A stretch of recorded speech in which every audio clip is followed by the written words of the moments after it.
Today is 726 data. I'm here, channel since I learn. I'm learning. I hope it also support your dreams, your goals, allow you to become the person that you want to become.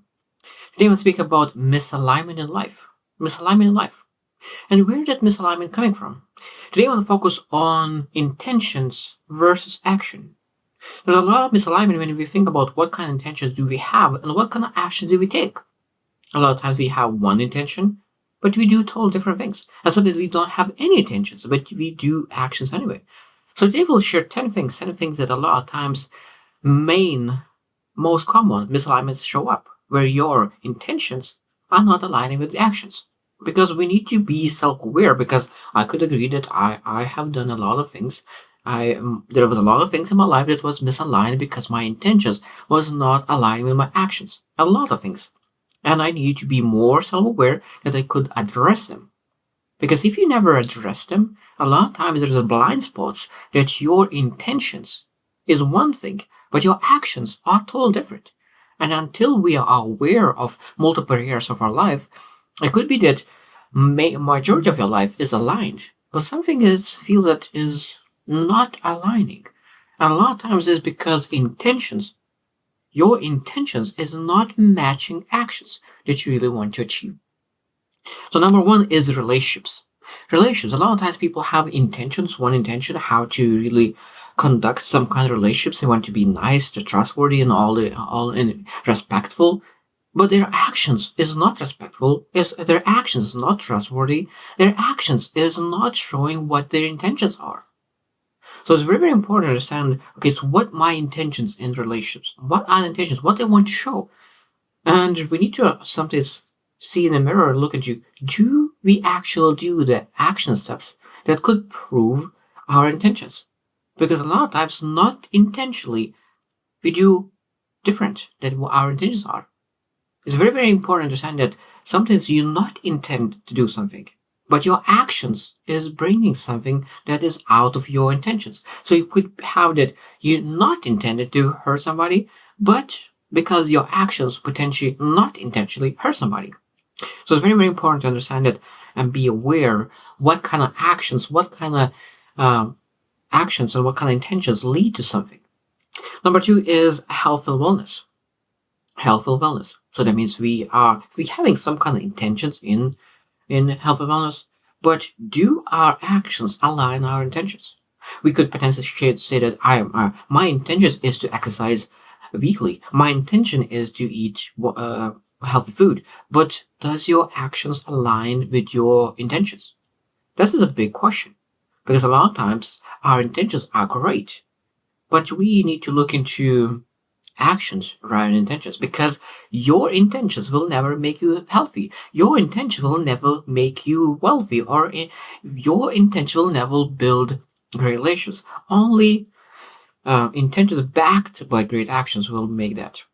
Number three is productivity and time management. That means that we could potentially have intention to be focused, be productive, and manage our time well. But at the same time, what kind of actions do you take? Do you distract by YouTube? Do you distract by Instagram and TikTok? And do you distract by something else? Like, what are your distractions? So what are your intentions about time management? And what do you do? What kind of actions do you take to make sure that you are productive as intended to? It's very, very important to understand that intention and actions are so different a lot of times.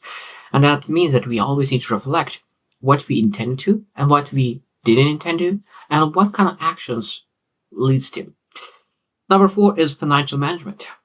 We have a lot of times intentions to save money, to invest money, to become wealthy and rich. And those are great intentions. But what kind of actions do we take? Actually, do we really save? Do we really budget? Do we really invest things? Do you really invest in financial literacy? Because we say that something is important for us, but again, do our actions shows that?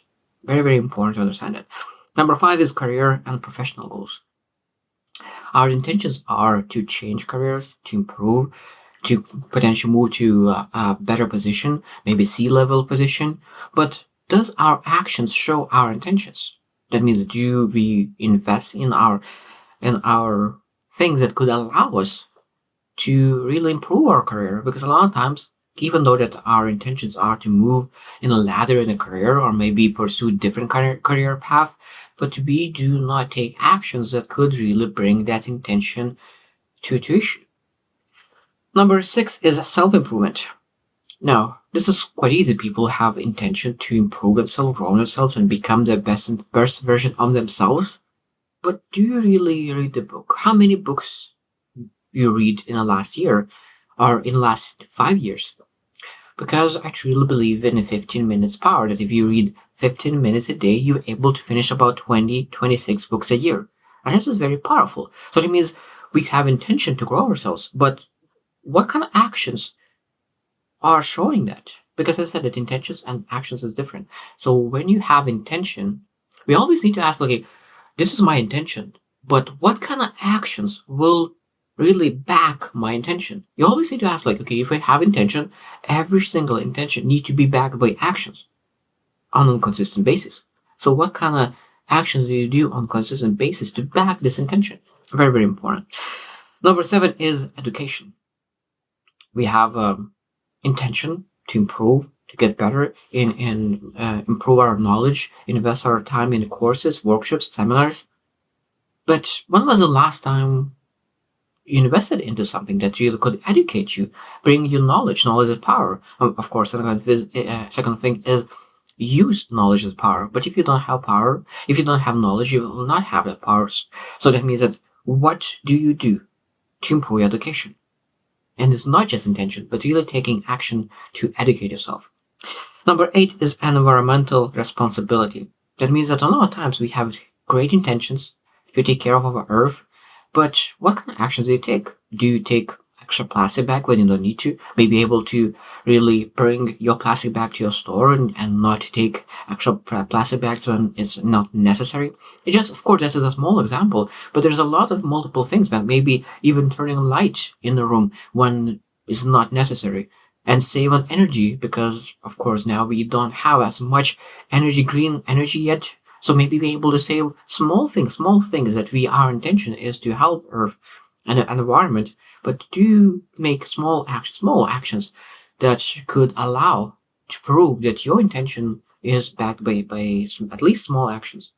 Number 9 is communication. Now, we have intended to have a great communication skills. We intend to communicate openly with other people, but a lot of times, because we do not back with actions, that communication doesn't go well, because we do not learn how to listen actively, how to listen to really understand, not to respond, because we need to be intentional about learning how to communicate properly, because it's not easy sometimes to really to invest your time to understand. It's very easy to really. I love the book by John C. Maxwell, Everyone Communicates, but only few connect, because really you need to be able to listen to understand rather to respond, because I know that I have been so many times that I listen to respond rather to connect and understand. And I think that a lot of times people are following that. So the intention is to help person. Their intention is to really understand person, but based on actions, it doesn't show that. So it's very, very important in communication as well, intentions and actions. And last one is number 10 is social commitments. Our intentions is to help friends, help community, but a lot of times we overcommit, and a lot of times because we are busy, our actions doesn't show that. We do not prove that we are really the people who have intentions and then back them by our actions. So that means when we make a commitment to our friends, community, do we really show that by actions and taking those actions when necessary? Because intentions is great. Intentions are amazing. But again, as always need to say that, okay, how I back those intentions. I think that it's very, very important to really look into multiple areas in life, relationships. Okay, what is important in relationships, and how I prove that with my actions. For example, in relationships with trust. So my intention to be trustworthy. So what kind of actions do I do on a consistent basis that I could build trust? Now, after that, is healthful wellness. Okay, so what is my intention? To be healthy and fit. So what kind of actions do I do on consistent basis that I could pursue this intention of being healthy and fit? Um, and all others like financial management, for example, if of course if I want to be a rich and wealthy person, what do I do on consistent basis that could bring me wealth and passive income and wealth into my life? So intention is great. Intention is great to be a person of impact. So intention could be I want to add value to people. And then again, question is what kind of actions do I take to pursue the impact? What kind of actions do I take on consistent basis that I could be an impactful person? Now, of course, a lot of times people say, "Oh, I did this one, I did this one." But when you think about intentions, it's a lot of times it's not what you did, but what you're doing on consistent basis and what you will do in the future, what you did yesterday, what you're doing now, and what you will do tomorrow that really allows to make intention into meaningful endeavor.